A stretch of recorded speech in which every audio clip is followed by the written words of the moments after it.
നമസ്കാരം. നമ്മുടെ ചർമ്മത്തിൽ മെലാനിൻ ഉൽപ്പാദനം കൂടുന്നതുകൊണ്ടാണ് വെയിലേറ്റ് ചർമ്മം കറുക്കുന്നത്. കൂടാതെ മൃതകോശങ്ങൾ അടിഞ്ഞുകൂടുന്നതും മുഖം മങ്ങാൻ കാരണമാകും. ഈ പ്രശ്നങ്ങൾ പ്രകൃതിദത്തമായി തന്നെ എങ്ങനെ മാറ്റാമെന്ന് നോക്കാം. കടലമാവ് മൃതകോശങ്ങളെ നീക്കം ചെയ്യാനും ചർമ്മത്തെ ശുദ്ധീകരിക്കാനും സഹായിക്കും. മഞ്ഞളിന് ആന്റിസെപ്റ്റിക് ബ്ലീച്ചിങ് ഗുണങ്ങളുണ്ട്. ഇത് ചർമ്മത്തിന് നല്ല നിറം നൽകാൻ സഹായിക്കും.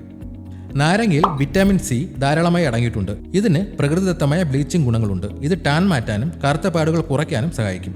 തൈരിൽ അടങ്ങിയിരിക്കുന്ന ലാക്റ്റിക് ആസിഡ് ചർമ്മത്തെ മൃദുവാക്കാനും ഈർപ്പം നൽകാനും ടാൻ മാറ്റാനും സഹായിക്കും. പാൽ ഉപയോഗിക്കുന്നതും നല്ലതാണ്.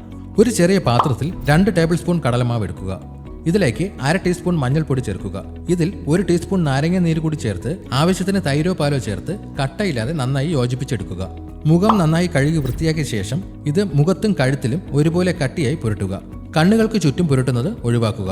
ഇത് 15-20 മിനിറ്റിന് ശേഷം ചെറു ചൂടുവെള്ളം ഉപയോഗിച്ച് മുഖം നനച്ച് മൃദുവായി മസാജ് ചെയ്ത് കഴുകിക്കളയുക. മസാജ് ചെയ്യുന്നത് മൃതകോശങ്ങളെ നീക്കം ചെയ്യാൻ സഹായിക്കും. സെൻസിറ്റീവ് സ്കിൻ ഉള്ളവർ നാരങ്ങ നീര് ഒഴിവാക്കുകയോ വളരെ കുറഞ്ഞ അളവിൽ മാത്രം ചേർക്കുകയോ ചെയ്യുക.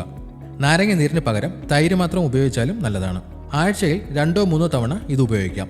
ചർമ്മത്തിന്റെ ആരോഗ്യത്തിന് ധാരാളം വെള്ളം കുടിക്കുന്നത് പ്രധാനമാണ്. നാരങ്ങ നീര് ചേർത്തതുകൊണ്ട് രാത്രി ഉപയോഗിക്കുന്നതാണ് നല്ലത്. കാരണം പകൽ സൂര്യപ്രകാശം ഏൽക്കുന്നത് പിഗ്മെന്റേഷൻ കൂട്ടാൻ സാധ്യതയുണ്ട്. ഇതുപോലെയുള്ള ഹെൽത്ത് ടിപ്സിനായി ഈ ചാനൽ ഇപ്പോൾ തന്നെ സബ്സ്ക്രൈബ് ചെയ്യുക.